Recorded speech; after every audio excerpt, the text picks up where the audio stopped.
So what is breast in Yoruba? Ọyàn. How about pounded yam? Iyán. Person. Èèyàn. Cockroach. Aáyán.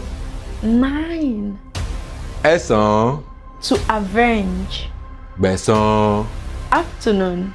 Ọ̀sán. So how do I say we chose to put cockroach's breast inside the pounded yam of 9 people to avenge for yesterday afternoon? Yíyan la yan yàn láti. Yíyan la yan yàn sínú yẹ̀yàn mẹ́sàn-án láti gbẹ̀san sánà. Yino yano.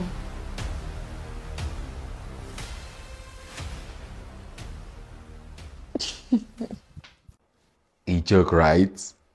Icho.